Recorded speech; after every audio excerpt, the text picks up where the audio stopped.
In this video, I will cover the key aspects of international logistics, aspects that you absolutely must appreciate before you can even consider dealing with international logistics.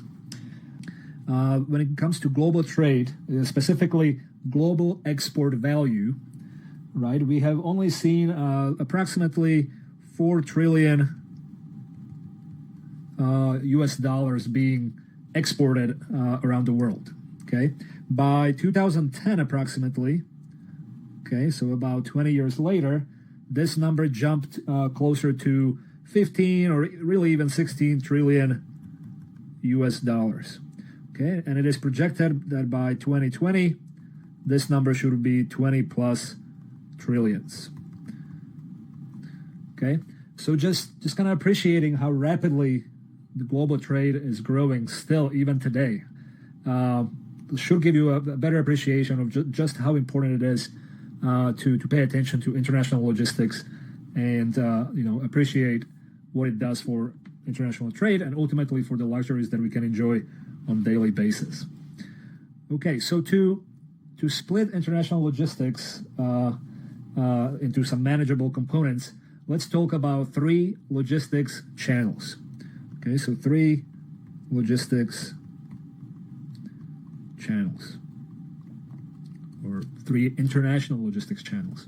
Okay, the first one will be transaction channel.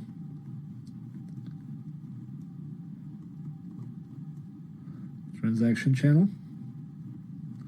Okay, and here we will cover such things as terms of trade,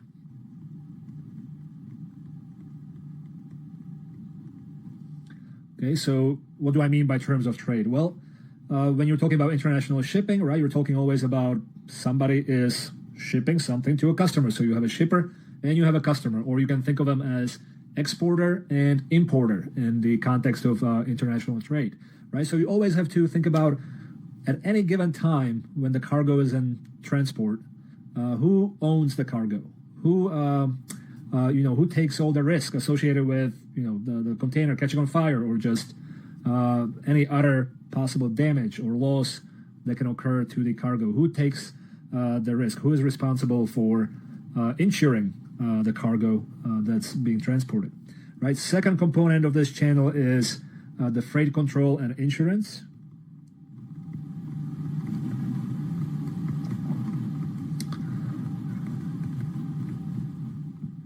Okay, so we'll touch on that.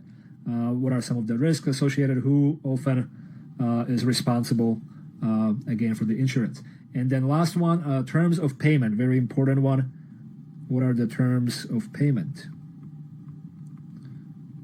Okay, so we'll touch on that as well. Then the second channel is communication channel.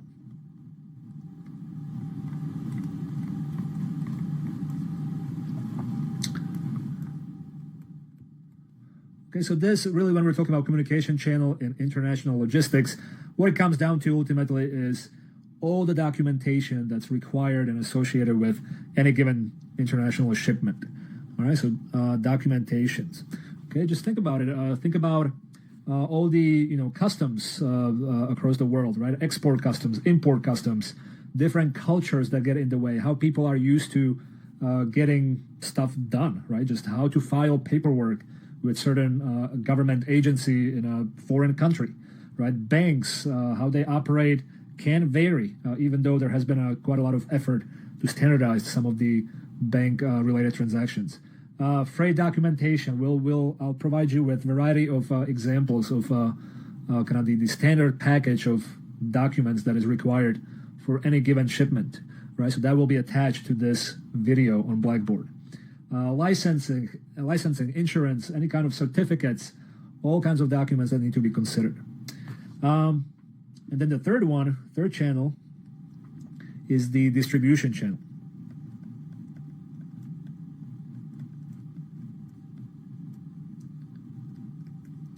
Okay, we're not going to spend much time on this last one. I will also attach to this video lecture a little graphic that kind of summarizes very nicely this distribution channel. But really what this talks about is, this channel is concerned with global transportation and modes of transportation that are involved in international shipping. Okay, so global, let's see, global transportation. So really what it comes down to is understanding different modes of transportation, which we covered over the last several chapters. But again, the only difference is you need to apply these modes of transportation to international shipping. And to be honest with you, when it comes to thinking about these modes of transportation in international context, it's not all that much different from domestic. The differences really come with the documentation, with the terms of trade and terms of payments, right? Those are the key points that tend to be way different from dealings within one country. Okay, so instead of going over all the modes of transportation again, I will just provide you with a nice graphic that summarizes some of the benefits, some of the negatives of each mode within the context of international logistics. Okay. All right, so let's now jump into specifically, first we're going to attack terms of trade. Okay, so we're going to go into this point here a little bit deeper.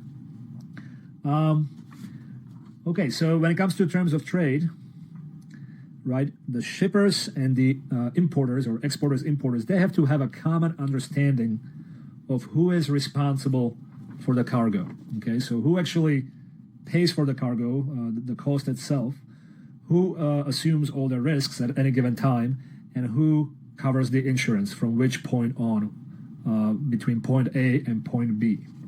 Okay, so think about those three dimensions when thinking about terms of trade. All right, so let's see, let's write it down here. Terms of trade. Right, three dimensions that are important: the cost of cargo itself, the risk that comes with the ownership. Right, so when you're talking about cost, really you're talking about ownership. All right, so let's put ownership here. All right, so who owns the cargo at any given time, and who assumes the risk at any given time. So just because you're owning the cargo doesn't necessarily mean that you assume all the risk. Okay, and then insurance. Who pays for the insurance up to which point between point A and point B? Okay. So the well-established terms of trade is what's known as Incoterms. Okay, so maybe you heard of Incoterms, especially in your maybe international business class. Let's see, Incoterms. Okay, what does this stand for? IN stands for international. CO stands for commerce. And terms is just terms, all right? So international commerce terms, okay? Approximately every 6, maybe 7 years, it varies, these terms get updated ever so slightly, okay? Right now, even though we do have already Incoterms 2016, really most of the shippers still, what they go by is Incoterms 2010. But that's likely to change in the future. Okay, so just pay attention to any updates to Incoterms if you work within international logistics. All right, so what are these terms all about? Really, there are 4 categories of Incoterms. Okay, 4 categories. First one, and they just have a letter associated with each category. Okay, so first category, very commonly used, is the category E. Why E? Because the only Incoterm that belongs to this category is called EXW. Okay, so EXW term. What does that stand for? It stands for X works. Okay, so let me write that down because this one is important. X works. Okay, and what does this mean? This means that the buyer or the importer assumes all the responsibility associated with the shipment. All right, so let's write that down. Buyer, or we can think of it, this entity as importer. Okay, assumes all the responsibility. So in other words, if I'm the manufacturer and I'm trying to export my goods, if a customer requests an Ex Works price list or an Ex Works quotation, pro forma quotation, really what they're requesting is make the goods for us, put them on a pallet, and we will pick them up from your warehouse. We will put them on, either our own container or a trailer, or we will hire a 3PL that will take care of the shipment for us. But you, the exporter, the manufacturer, you don't have to worry about anything else. You just make the goods, make them available. We will pick it up. We'll take care of the risk, insurance, everything. Okay? And that's the only thing there is about the E category, this one term, Ex Works. Okay? Heavily used out there as kind of the first point of reference. Now, beyond Ex Works, there are three other categories, right? Think about why are these other three categories useful just in general? Well, say I am, a business here in the U.S. Maybe I'm a distributor, retailer, or whatever, and I'm trying to import something from China. Okay, being in the U.S., being a U.S. company, I probably have pretty good understanding of what the logistics infrastructure is like here in the U.S. Right? Maybe I'm pretty decent also with ocean shipment. But when it comes to dealing with 3PL companies directly located in China, okay, maybe I'm not as effective at dealing with those companies as somebody who's local there, right? Such as my shipper, the manufacturer from whom I'm going to be buying the goods, right? So for those reasons, it probably in some instances will make sense for me to let the shipper or the exporter handle their domestic moves up to the port of exit from China, and possibly even the ocean shipment, right? So it really what it comes down to is I want to see what kind of quotation I can obtain, what kind of insurance I can obtain for the whole move perhaps, or for the portions of the move, and compare it against what my exporter, the manufacturer, can do for me in terms of the shipping cost, okay? Whichever one is cheaper, probably that would be the first signal, the first component that I would take a look at it, all right, who's cheaper. However, it's not just about the cost, right? You also have to pay attention to some of the services that are offered, reliability of a 3PL company, right? If I'm not very reliable 3PL or a logistics company, then maybe I need to charge a little bit less just to secure some additional business. So all these things, of course, you have to consider beyond just the cost of the logistics service, okay? All right, next category is category F. F category has three Incoterms within it. Let me just list them here. We're not going to really talk about them in details about each individual one, but it's FCA, FAS, FOB. At least in my personal experience, and again, this may vary from industry to industry, but we used FOB quite heavily. Okay, FOB stands for free on board, and what that means is that the exporter, so the manufacturer, let's say the Chinese manufacturer, they are responsible for everything up to the port of exit. Okay, so they will actually, take care of the inland move in China all the way to the port, and also putting it on the ship. Once the container is loaded on the ship, then me, the importer from the U.S., I assume all the responsibilities, all the risk, insurance, ownership becomes my problem. Okay, so that's FOB. Let me just put that one down. That's free on board. Okay. Yeah. So in this case, the exporter assumes all the responsibility as far as delivery to the importer's carrier. When I say carrier here, I mean the ocean vessel, literally the actual ship on which the container is loaded. Okay, so exporter responsible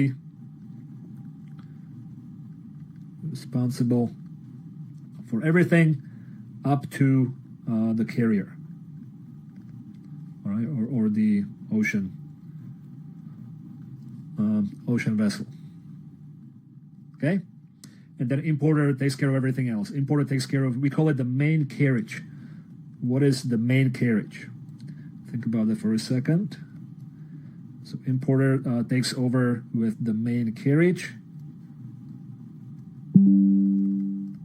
Anytime you see the main carriage in international shipping, or really in any kind of logistics, it's the main component of the move, okay? But often main carriage refers to the ocean portion of the move from point A, from one warehouse on one continent to another warehouse on another continent, okay? That's what main carriage often refers to.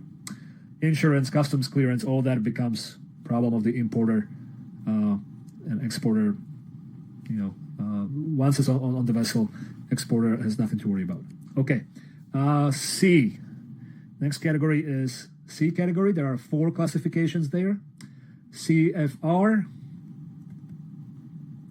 Then we have CIF,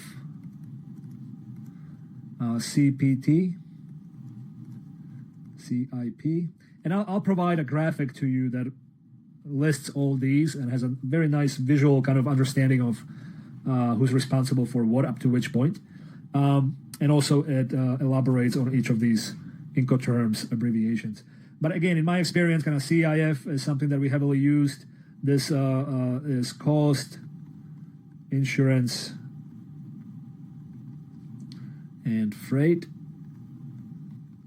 Okay, and what it really covers is the exporter is responsible for the cargo. For the exporter is the owner of the cargo up to the port of entry.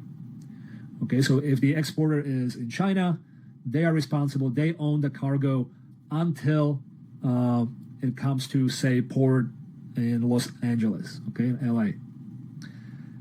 Now, the insurance component kind of varies. In most cases, the insurance component of CIF, here the seller or the exporter is responsible to pay for insurance only up to the port of exit. Okay, so the Chinese port in our example. But sometimes that can be extended all the way to the port of entry. And then when it comes to the risk associated with the cargo, that kind of reflects what insurance you are considering up to which port. Okay, so that's CIF. Let's see, and the last one is category D. You have 3 categories there: DAT, DAP, and DDP. Okay, so the category D, this is where the seller has the most responsibility, okay, or the exporter. Out of all these 4 categories, E, F, C, D, with the D, exporter assumes responsibility for the ownership, the risk, the insurance, often up to at least a distribution center somewhere in the U.S. if we're talking about a Chinese exporter. Okay, in some cases all the way to the customer's warehouse. Okay, not even centralized distribution center, but all the way to the local warehouse. Right. So DDP, delivered duty paid. That would be kind of the most extensive example where the exporter has the most extensive responsibility. Okay, most responsibility.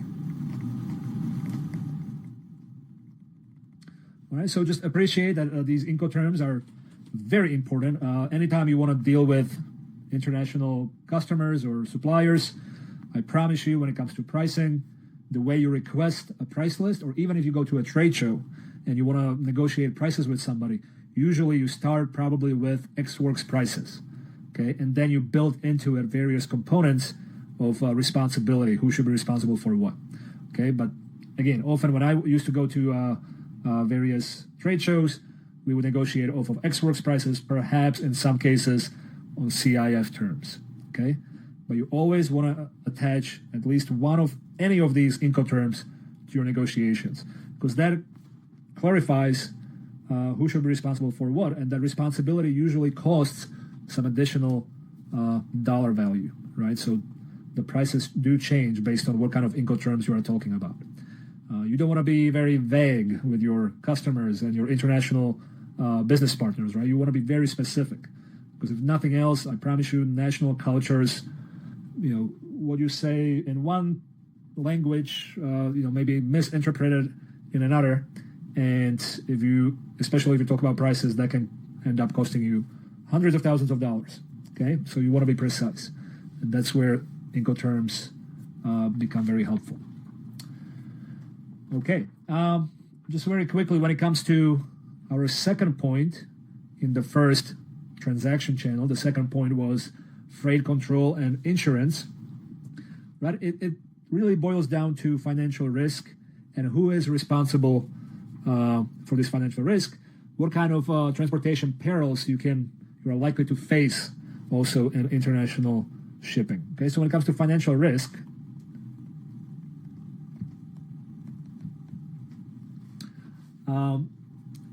whoever owns the cargo, whether that's exporter or importer, doesn't matter at this point, but cargo ownership has certain risk associated with it, right? There's a significant dollar limitations on ocean and air carrier liability. Okay, let me put that down actually right here so you guys have that. Significant dollar limitations on ocean and air carrier liability.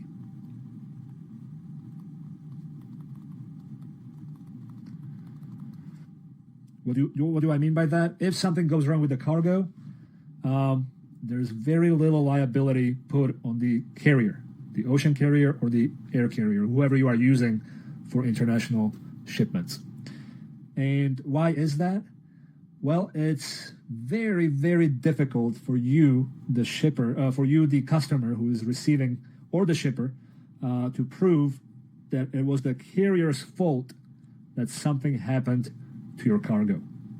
Okay, why is that? Well, think about ocean shipments. Right? How do you prove that it was the carrier's negligence that caused some kind of damage? Right? What if chances are, in most cases, it's weather related, that some kind of damage occurs in the ocean part of the shipment. Okay, so also, being out there, think about it, just being out there on this huge carrier, on this huge vessel, right? You, the captain of the vessel, you're responsible for your crew. And first and foremost, the most important point of this transportation is safety of the people, right? Cargo doesn't matter. So that's why we often have even jettison, where, the captain orders the crew to throw few containers overboard. Right, for whatever reason, maybe the product is contaminated, maybe it's overheating and likely to catch on fire, and it can, cause obviously danger to human life. Right, so there are safety reasons why also sometimes cargo maybe just literally thrown overboard, but also weather-related kind of instances where cargo can be damaged. Right, which often these kind of aspects of damage or loss of product really is beyond the control of the carrier and the crew on the vessel. Right? So for that reason, it's very difficult to prove that the carrier caused the problem. So you have insurance, right? For that reason, exactly, you have insurance component to international shipment. As far as the transportation perils, like I mentioned, cargo movement just because of the waves, water damage, overboard losses, jettison, fire, safety comes first. Okay, so really that's that for that second point. Just kind of appreciating that the carriers don't have a whole lot of liability, and so you always want to insure your international shipments. Okay, and the last point from the first channel, transaction channel, is terms of payment. All right, so we'll consider 3 terms of payments here, and for each of them, I'm going to draw a quick little diagram and briefly talk about each of them. Okay. All right, so kind of one of the simplest one to think about would be cash in advance. Okay, so cash in advance. So to draw a diagram, let's always consider an importer and an exporter. Importer, exporter. Okay. And each of these parties, they have their own bank, right? So importer's bank and exporter's bank.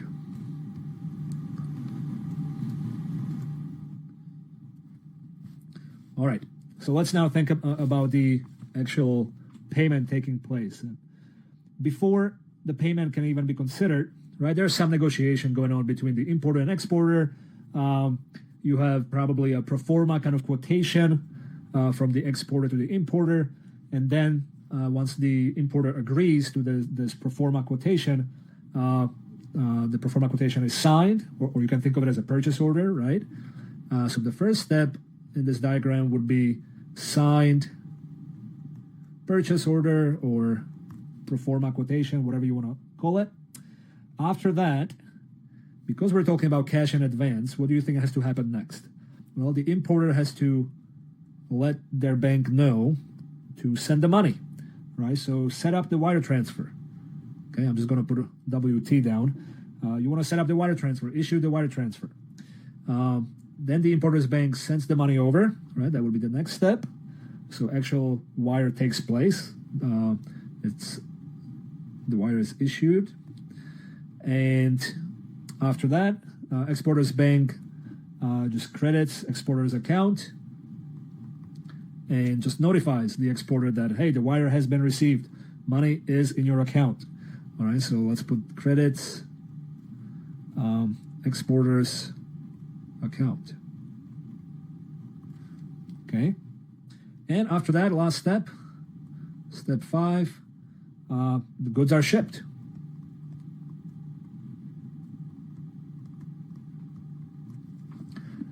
So the very minimum that you need as far as documentation goes, the very minimum that the importer needs to receive before the importer can clear the customs is an invoice, signed invoice by the exporter, and also usually bill of lading. Okay, bill of lading, just if you have that document in hand, basically that means you have the ownership of the cargo. Okay, so those two documents are very crucial: the invoice and bill of lading that the importer must obtain from the exporter. At which point, what do you think, when it comes to cash in advance, at which point is the exporter willing to send these important documents, these two specific ones, to the importer? Probably after they receive the money, right? Because this is cash in advance. You pay me, then you can have what you want, basically, right? So you pay me first, I'll ship, and with the shipment, probably in a DHL envelope, as well as a scanned copy through an email, will be sent to you, the invoice and the bill of lading. But you do need the originals, right? So as much as we like to work with digital copies and attachments, you do need originals. For that reason, get used to even signing with a blue ink pen. I know this is silly. It sounds very silly, especially in this day and age, right? That we still need to have originals, but and signing with a specific color ink. The problem is, I've experienced this myself. We had a black stamp, okay, black ink stamp that we used to kind of stamp an invoice with our company logo, and we also signed invoices sometimes with just black ink pen. Well, guess what? That looks like a copy, right? And so all of a sudden, some customs officers in some countries, they'll play tough ball with you. Okay, so you do want to avoid those kind of silly situations, and so just use a blue ink pen, and something as simple as that can solve your many problems. Okay. All right, so that's cash in advance. Next one is open account.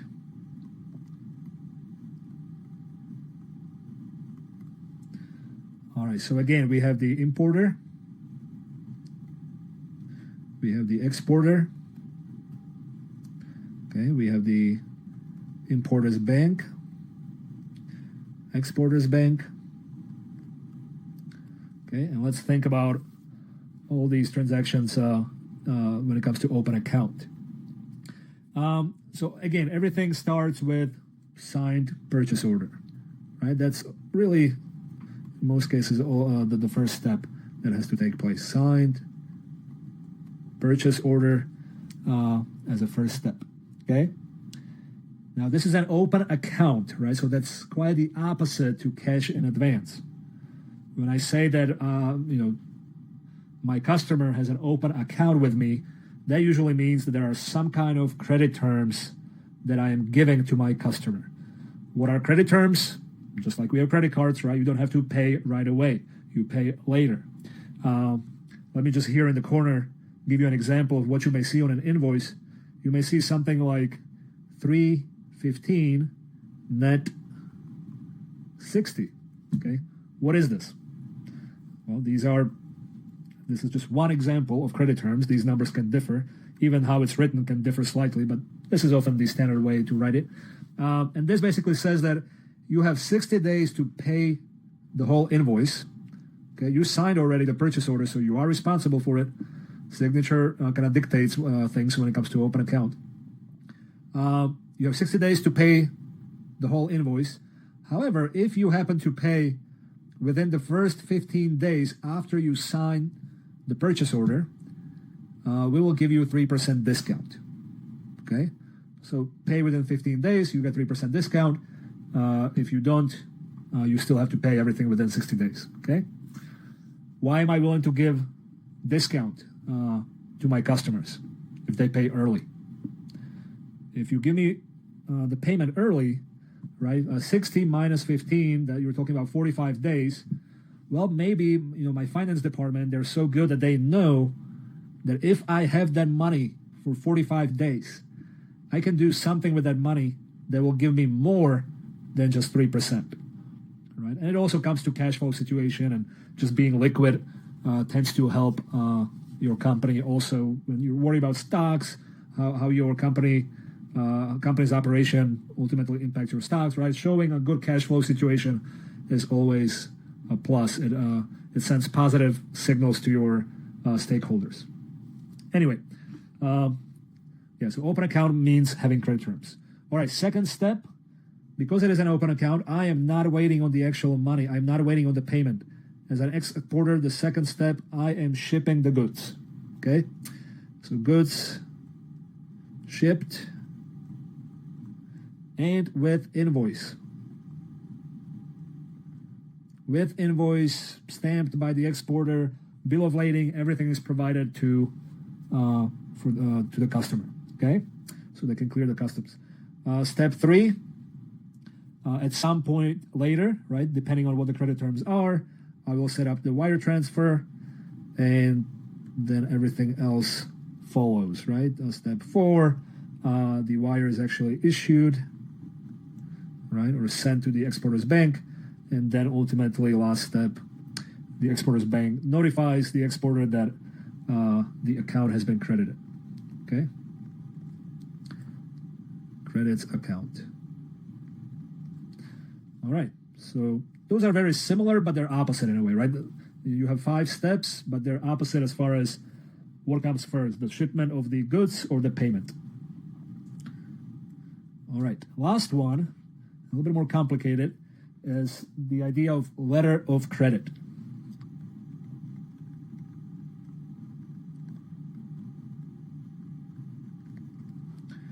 All right, letter of credit. All right, so let's create similar diagram here. Importer, exporter. Okay, importer's bank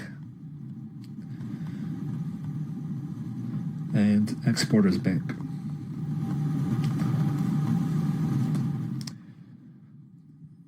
All right, so again, first step is, again, signed purchase order. Now, the only difference here is that the purchase order will have LC, or letter of credit terms, written directly on the purchase order. Okay, so I'm just going to put here signed purchase order with LC terms. Okay, with the open account, you would have signed purchase order with the credit terms. Okay, with the cash in advance, you would have exactly that. You would have signed purchase order, and in a little field, it would say prepaid, basically. Okay. All right, with the letter of credit, okay, what is a letter of credit? How does that differ from everything else? Well, imagine that you're trying to do business with some unknown customer in some third world country or some developing economy, right? Well, I don't know, that's a little bit more risky, right? Why should I ship to this customer or on anything else than cash in advance? It's very risky, right? So maybe my first few shipments were exactly that, where took place based on cash in advance. However, after a few dealings with this customer, they started to request more of a credit term kind of situation. So letter of credit is a form of credit terms in a way, but it doesn't really always extend the time that you have to pay. It guarantees that the bank institution, the importer's bank, which often is called the issuing bank,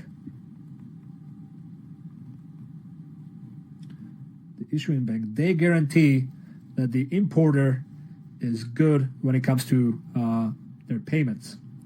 Okay, so the banks have more of a reputation in international business than some small retail company somewhere in the world, right? Whereas that retail company, maybe they deal with, Bank of America or Capital One or some major bank within their country.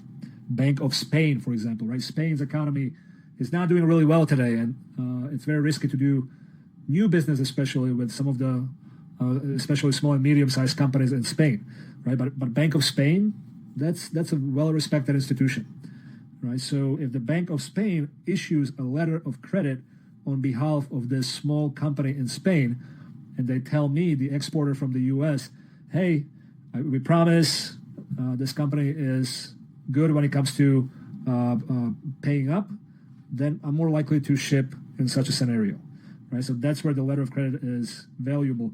It's really the issuing bank that takes the risk of the customer defaulting on their payment, okay? That's what a letter of credit ultimately is.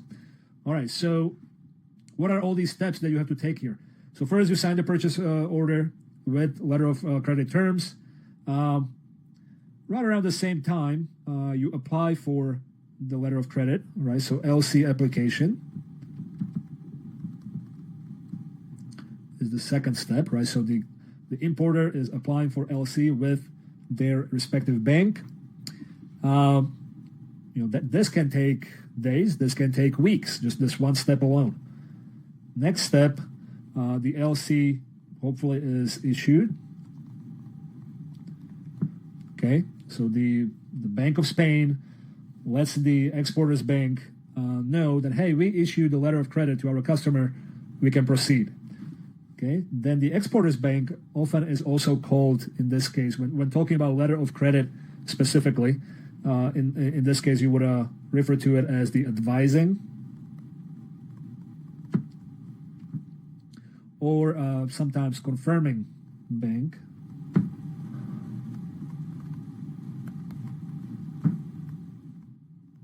Okay, because they are advising the exporter, okay, which would be step 4, that the LC has been issued. Okay, so LC advised. That's the only reason why we refer to this bank as an advising bank. After this, once we know that the letter of credit exists, okay, then the goods are shipped. So that's the next step. Goods are shipped. But without the invoice and without bill of lading. Okay? Why is that? Because the money has not been received just yet. Okay? So the next step, what has to take place, the exporter sends the documents, the most important documents, in this case, invoice and bill of lading, sends it to their bank. Okay? So shipping, docs, invoice, and bill of lading is sent to the exporter's bank. Once the documents are in hand, in bank's file, then the bank notifies, the advising bank notifies the issuing bank. All right, so that's the next step. Hey, we have the documents. Why don't you reimburse us now? Why don't you send the actual payment? Okay, so reimbursement is claimed. Okay, And against this claim, step 8, payment sent. Okay, so payment is actually processed. All right, and then you have, well, again, you can say that the next step is that the exporter has been actually notified that the money has been received. Okay, so credits, the account, exporter's account.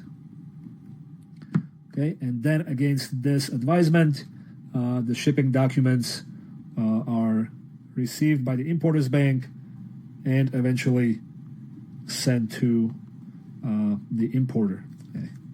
You can think of this as 1 or 2 steps, doesn't really matter. But anyway, shipping documents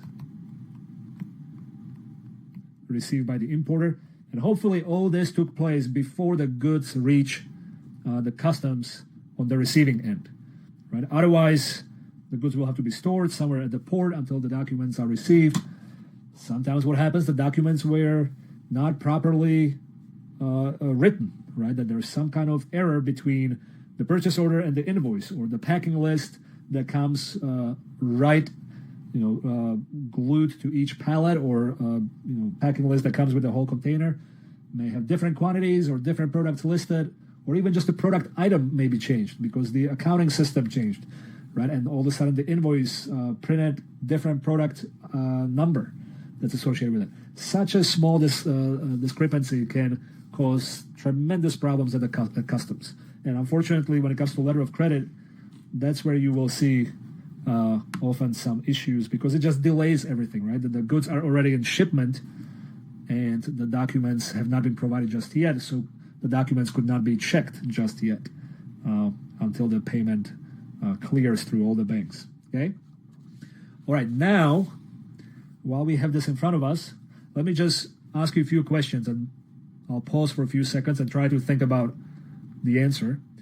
Which one of these 3 is the safest in terms of payment for the exporter? Which one is the safest for the exporter? What do you think?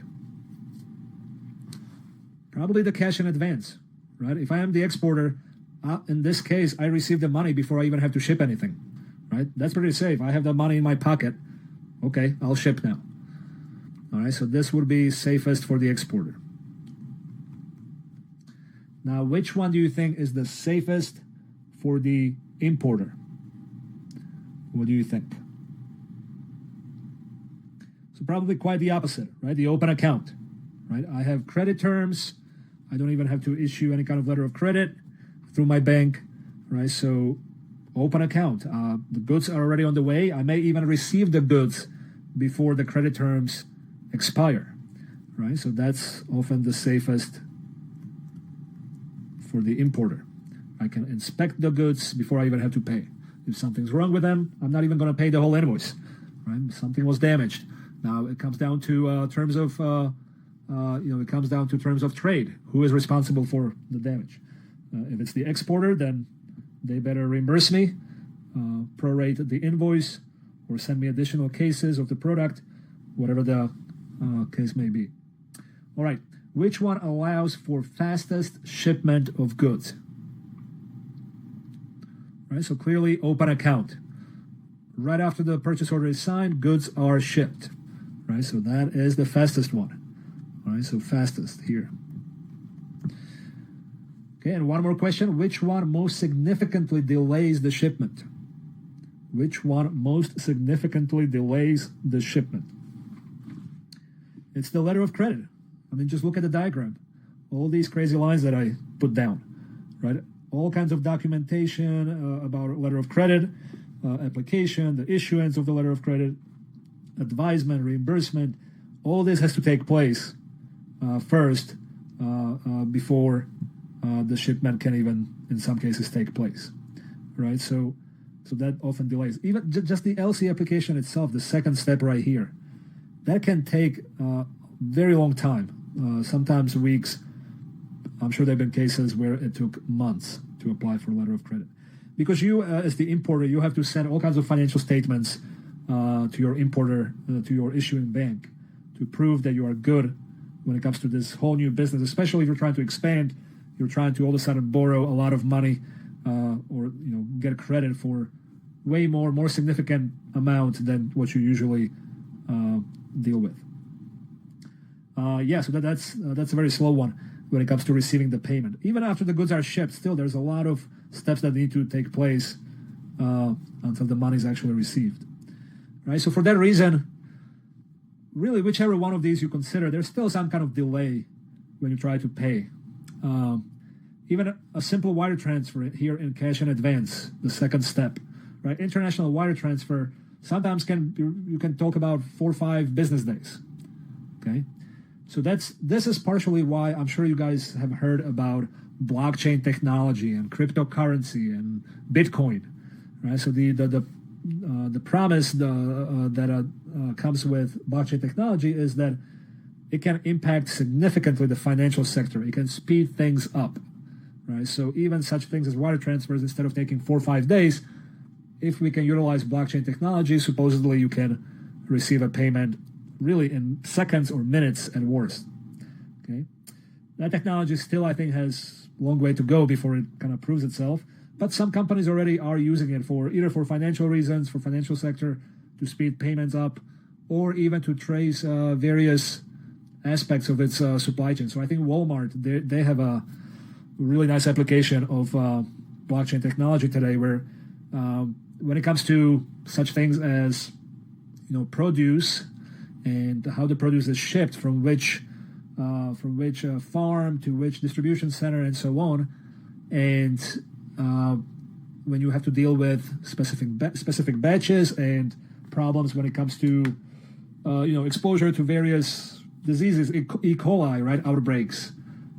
It's thanks to blockchain technology, it's much easier to trace where certain products came from and which specific small batches should be eliminated to eliminate ultimately the outbreak, right? So instead of usually today, when it comes to produce specifically, what the grocery chain stores out there, even Meijer, what they would do, they would just throw away all the lettuce that came from this company from this date to this date, all those batch numbers, let's throw them away, right? So that's a lot of waste. If I can pinpoint a little bit better which specific batch number, or maybe even smaller units of measurement contain the E. coli, then hey, I'm saving money for the company. I'm better when it comes to identifying which specific customers may have been exposed.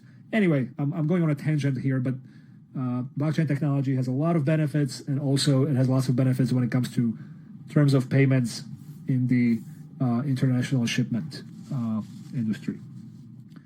All right, so that was the first transaction channel out of the 3 that I listed at the very beginning. Next one is the communication channel. Like I said, this is all about documentation requirements for international shipments. I'm not going to really create any kind of notes here. Rather, what I'm going to do, I think that will be simpler for you guys as well. I'm going to provide you with a example packet of possible documents that you would have to put together for a shipment, okay? And I'll briefly write up a few notes about some of those documents. And again, when it comes to the third logistics channel, the distribution channel, like I said, this is mostly concerned with modes of transportation, right? But only in the international logistics context. So for that part, what I'm going to do, I'm going to refer you to table 10.4 in your textbook, and I'll see if I can provide a graphic as an attachment with this video, okay? All right, so that's all I have for international shipment. Please pay attention to, again, predominantly terms of trade. So that's Incoterms, okay? Be familiar with those. And terms of payments, okay? These 3 different terms of payments that I explained here, and the documentation that I will provide as an attachment. Okay, those are the 3 crucial aspects. You just have to appreciate those to deal with any kind of international shipment. Of course, we could talk about also, national cultures and cultural differences and how difficult it is to potentially work with customs officers somewhere abroad, right? The differences between customers and the shippers, importers, exporters, differences between even the markets, right? We could talk about labeling as well, labeling requirements for international trade. But that's not necessarily associated with the transportation itself, right? So some of these services, such as labeling and having labels in a different language, right? Sometimes the 3PL companies, some of the better ones, do offer that service to you, right? So you can look at those options there. All right, that's all I have. Goodbye.